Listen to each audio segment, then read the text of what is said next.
Welcome to the official 901FC Coaches Show with your host, Pete Pranica. Join Pete as he interviews your 901FC coaches and favorite players and gives you the most in-depth look at the 901FC. Now, let's get to the show. Hello and welcome to the Memphis 901FC podcast. I'm Pete Pranica, and one of the television voices for the club on WMC Bounce 5.2 and ESPN+. The club continues its record-breaking run with a 12-match unbeaten streak in USL Championship competition. Now, I saw a note from the Opta statistical system that it's the longest such run in USL Championship history since at least 2014-2015. Now, that's very, very impressive, of course. After dropping their first two matches, the boys in blue have managed at least a split of the points in every match since. They've collected 8 wins and 4 draws in the last 12. That's 28 out of a possible 36 points in the bank. 7 of the last 8 matches have gone in the win column. This is really amazing stuff for any club at any level. Now, Memphis 901FC has climbed up the table to be in a 3-way tie with Tampa Bay and Charleston atop the Eastern table with 28 points apiece. Memphis has the best goal differential among those three at plus 14, best goal differential in the Eastern Conference, and second in the entire championship. The Western Conference leader, Sacramento Republic, they have a massive 19-goal differential. On today's show, we'll visit with new signing Emerson Hyndman. He joined the club after a spell with Atlanta United, so he is very well familiar with manager Stephen Glass. Also, a look ahead at the first road match in a while for Memphis 901FC as they head west to face Phoenix Rising. But first, more on the incredibly profitable week that was for Memphis 901FC. 3-match in 7 days gauntlet starts with a Saturday night fixture with Detroit City, the club that Memphis bounced out of the playoffs last season. Memphis had the better of the possession, just could not do much with it, and Detroit didn't offer much themselves. And for the first time this season in USL Championship play, 901FC was held off the scoreboard. It was a 0-0 draw. At least there was a point, and the unbeaten streak lived on. The reunion part of the week started on Wednesday, June 21st, when Rodrigo DaCosta and Philip Goodrum faced their old clubs for the first time. Goodrum, who had had a miserable time opening his account with Memphis this season, was gifted new life in Tulsa, 2 goals in his first 4 matches with them, including a late match winner at Louisville City. But as Memphis manager Stephen Glass said before the match, Philip is top class. We wish him all the best, but we want to beat him Wednesday night. Goodrum was again limited by Memphis's stingy back line. Visitors got off to a bright start, but their tenure on the front foot was very short-lived. Rashawn Dolly into the starting lineup made FC Tulsa suffer with his quickness and his work rate. He delivered a ball toward Rodrigo DaCosta as the Brazilian tried to get a boot on it. The ball bounced off the chest of a Tulsa defender and into the net. It was ruled an own goal at the 20-minute mark. 5 minutes later, Dolly and DaCosta paired up to double the lead. DaCosta this time with the assist and Dolly the goal. Not quite a half hour in, and Memphis was already in full control of this match. Emerson Hyndman added further security for the 3 points with a remarkable blast from over 20 yards out 3 minutes into the second half. Then in the 68th minute, Memphis won its only corner of the night, and Aaron Malloy whipped in a precise ball that found the head of Jelani Peters, who capped off the scoring for the night. The lopsidedness of the affair offered 15-year-old academy signing Calvin Harrison the opportunity to be the youngest 901FC player to debut. Harrison is currently playing for Hernando High School and the Lobos Club program, and of course will continue on the academy contract with 901FC. Drew Romig, got the clean sheet. Good thing it was a comfortable win for 901FC heading into what was to be the match of the week in the Eastern Conference against Charleston Battery, now managed by former Memphis manager Ben Pierman, was bringing the team at the top of the table into Ben's old home turf. The Battery would be more well-rested than Memphis, and the Battery carried a sterling 5-1-1 road record into AutoZone Park on Saturday night. The Ben Pierman connection was not the only one between the two clubs. Derek Godson had traded Memphis blue for Battery yellow, and so had keeper Trey Muse and defender Chris Allen. On the Memphis side, Laurent Kisiadou made his pro debut with the Battery a few years ago before finding his way to Memphis. Charleston was the quicker team early, but a Memphis counterattack spearheaded by DaCosta got a ball headed for the frame before being deflected to the feet of Kisiadou, who calmly one-touched the ball into the netting in the 18th minute. The joy of the home crowd, well, it was short-lived. A strong shot at Memphis keeper Drew Romig spilled back to Roberto Avila for a one-touch header, and that leveled matters at 1. Teenage Mexican sensation Rafael Barajas then broke free. The lineman's flag controversially stayed down, and in the 34th minute, Charleston had claimed the advantage 2-1. Now, if Memphis were stunned, they did not flinch. Deep in first half stoppage time, a ball was played to the left of battery keeper Trey Muse. He came to the edge of the area to clear it, but he got his steps wrong, and his stutter step caused his studs to stick in the turf. He whiffed on the header, and Rashawn Dolly pounced on the mistake and the loose ball and billowed the side netting with a tricky right-footed finish to level the game again at the interval. Memphis, despite playing their third match in a week, managed to elevate their game with a break opportunity, which presented itself after Bruno Lapa had subbed in. Just 1 minute after his entry into the match, Lapa found a wide open runner in DaCosta. Muse was frozen in place. It was 2v1, and DaCosta slotted home a third goal for Memphis to give the home side the lead for good. Memphis tied Charleston in the points race with 28 apiece, but Tampa Bay and Pittsburgh also gained 3 points Saturday night. So Memphis's bid to top the table came up short, but the harvest of 7 points in 7 days was pretty amazing. I've got some thoughts on the club in the midst of their history-making run, but first, let's chat with new signing midfielder Emerson Hyndman. So, Emerson, you come to the club after a stint with Atlanta United. Tell us more about how the opportunity was presented to you and why the choice to be in Memphis. Yeah, I mean, it was an opportunity that came at the right time for me, I think. I hadn't played a lot of football in the last couple of years due to injuries, things like that. So it came at the perfect time. And obviously, knowing Glassy ahead of time, working with him in Atlanta, it just felt like a good opportunity for me, especially with the team already doing well and on the front foot. Like, it just felt like a team I could come straight into and do well. You talked about your relationship with Stephen Glass. What makes him such an effective manager? Because he's just been dynamite, obviously, here in his first year in Memphis, and you had the experience with him in Atlanta. Yeah, I think he's great. Very personable guy. You can talk to him about whatever, whether it's football or outside it or off the pitch. So I think he relates to a lot of the guys very easily, and obviously he's got a lot of the guys hungry. Everyone wants to start. Everyone wants to play. I think. You can tell the players whenever they come onto the pitch, if they're not starting, they're hungry, they're ready to, earn a spot. And I think the same goes for the guys that are starting. So it's a real competitive group he has, and that's credit to him. When you joined the group, obviously they're playing really well. What was the expectations? Were there expectations voiced to you, whether it was by Stephen or by Tim Howard, about what role they wanted you to play with this club? Yeah, it wasn't necessarily, expectations. I would say, I think for me personally, I always have expectations of what I want to deliver myself. So it was really just, they wanted me to come in. Obviously, I was a little bit behind in terms of my fitness, things like that. So it was really just about adjusting as fast as I can to both, on the pitch and also the group of players they had. So I think, I've adapted pretty well to those things, and hopefully it just keeps carrying on.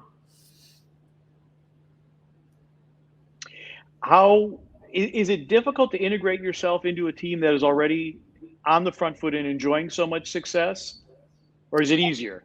It's actually easier because, I mean, you always want to join a team that's doing well, that has that looks like there's not many problems from the outside, of course. So all the guys are on a great run before I even got here, and we've continued that run. So for me, it was really just about fitting in the right way and getting used to the guys. And they've welcomed me really well, so made it really easy on me. So it's really just been about doing my part, and whenever I'm on the pitch, and the guys have been taking care of it themselves anyway. So it's been great. Let's talk about that strike against Tulsa. Obviously, that was an emotional match because Rodrigo DaCosta and Philip Goodrum are exchanging places. There was going to be some emotionality in it. 2-0 at halftime, 3 minutes into the second half. You give it a go from distance. What did you see in that moment that prompted you to put your foot to it? Yeah, just it was a decent little buildup right before it. I think Jeremy passed me a nice pass, and I played into Laurent, and it just kind of fell really nice. It rolled back perfectly. It was a little far out when I looked at the video, but at the moment, when I hit it, I thought, why not? And it was one of those where you don't have to look up to even know it's going in the right spot, so I was fortunate with that. But no, it was one of my better goals, I'd say. Now, you joined the Fulham Academy at age 15. So, you're born and raised in Dallas. You're going to England at age 15 to play football. What is that transition like for a teenager to go? And I know, soccer was big. Your grandfather was manager of FC Dallas, correct? Yes, yeah. And so then you go to England as a teenager to Mhm. play football. What is that experience like? It's not something that's typical in the United States. If you play American football or baseball or something, you stay here. But to play soccer, you go overseas. What's that experience like? Yeah, it's something. It's hard to explain, really. It's one of those things. I was young. I was still a kid, and it was something that my parents knew I wanted to do. I'd spent a couple years before that trying to pick out the right spot, what would be best, and they helped me through that whole process. And it was a dream come true, really. When you're a kid, I grew up watching the Premier League, from young age all the way up to that. So. For me, even to have the shot at possibly being one of the guys I watch on TV, it was worth the risk, worth the move over there, and I enjoyed every bit of it. Do you have any particular memories? Because you played not only in the English Premier League, you played in the Scottish Premier League as well for several clubs. Are there any moments that stand out in your career overseas? I'd say there's probably two that stick out. One of them was the Premier League debut, just because, like I said before, it was something I'd always dreamed of. It was something I always watched on TV as a kid, and to actually be one of the guys stepping on the pitch on a game day in that league, it was something truly special for me, and it was something I worked so hard to reach. So that one, and for sure the Rangers-Celtic rivalry. Because it was something I never experienced. I've been in rivalries before, but that was just a different level. You couldn't hear your teammates in the warm up and things like that were just brand new to me. So yeah, those are both fun. And then you've also had the experience of representing the United States, junior national team, senior national team. For those of us who haven't had that type of experience, what is it like to wear your nation's shirt and to compete at the highest level? Oh, it's the best feeling. It's something you don't get at club level necessarily. There's a different sort of pride that comes with it. You're representing not just your family, but everyone in your nation, and you want to represent in the right way. So there's a lot of responsibility with that you don't get at club level, and it's I think the under-20 World Cup, when I played in that was, I could feel a huge immense amount of pride just to go out on the pitch and know we're really fighting for our country here, so really is the greatest feeling. Mm-hmm. Now, you were involved in a lot of sports growing up in Dallas. I would imagine the influence of your grandfather maybe led you towards soccer, but was there a particular moment when you said, I'm going to put these other sports aside, I'm really going to focus on soccer? Yeah, I think for me, it was always soccer was number one. I enjoyed other sports. Like you said, I enjoy watching other sports, things like that. But it was something I really liked dedicating my time to. My dad really helped me at a young age when I kind of told him this is what I want to do, so he really taught me everything I knew. And obviously having my granddad there whenever I needed to speak to him, he knew the professional game in and out. So it was just one of those that it naturally sprung my path forward in soccer. So yeah, it was, there was other interest a little bit, but it was always the number one. Well, Emerson, thank you so much for the time. We're thrilled to have you in Memphis. 12-match unbeaten streak. Yep. Here's to a lucky 13 in Phoenix. For sure. Thank you for having me. Memphis is now on to play Phoenix Rising on Saturday night in Phoenix. That match will be nationally televised on ESPN2. Phoenix is right on the playoff line at the moment in the Western Conference with 22 points, a record of 5 wins, 4 losses, and 7 draws. Rising have one of the most talented scorers in the championship in Manuel Arteaga. He's put 9 in the net, which ties him in the Golden Boot race with Albert Diqua of Pittsburgh and Russell Cicerone of Sacramento Republic. On the other side of the pitch, Rocco Rios Novo is second in USL Championship play with 49 saves. He's faced a lot of shots, only one clean sheet for Rios Novo this year. That's tied for fewest in the championship. With this Memphis team on such a good run, I've got a couple of observations having called some of these games. While so many were up in arms that Ben Pierman left Memphis for Charleston, could we please appreciate the hire of Stephen Glass by Tim Howard and company? It is evident there's no drop-off in quality of coaching. In fact, I think Glass is an upgrade given the fact that he's played in the Premier League, he's coached at the MLS level. So far, he's pushed all the right buttons, and he's created a club where there are more than 18 guys that deserve playing time. And speaking of which, with 3 matches in 7 days, Glass was a bit creative in his starting 11. They were also dealing with injuries to Luis Fernando, Leston Paul, and Carson Vom Steeg.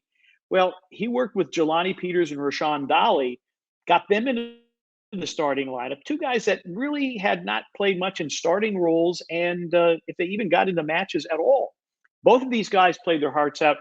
Big reason why Memphis was able to get 7 points out of 9 on offer this past week. Dolly was very impressive against FC Tulsa. Peters, of course, got a goal. And just before I sat down to record this podcast, got the news that Jelani Peters made the USL Championship team for the last week, winning 14 of 18 duels and 6 of 7 duels in the air. Very impressive stuff.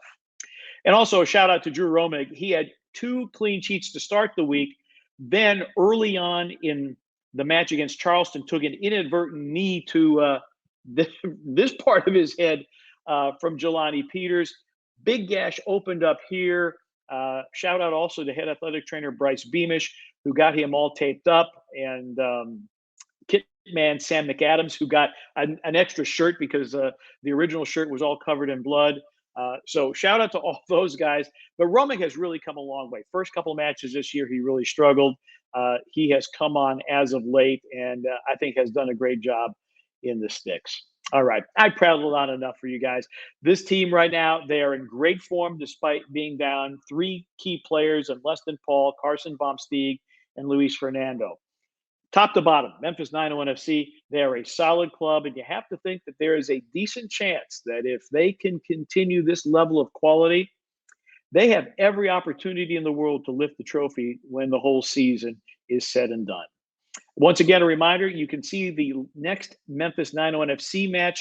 It's at Phoenix Rising. It will be nationally televised only, no local telecast, only on ESPN2 this Saturday night. Kickoff is set for 8:30 Central Time in Phoenix.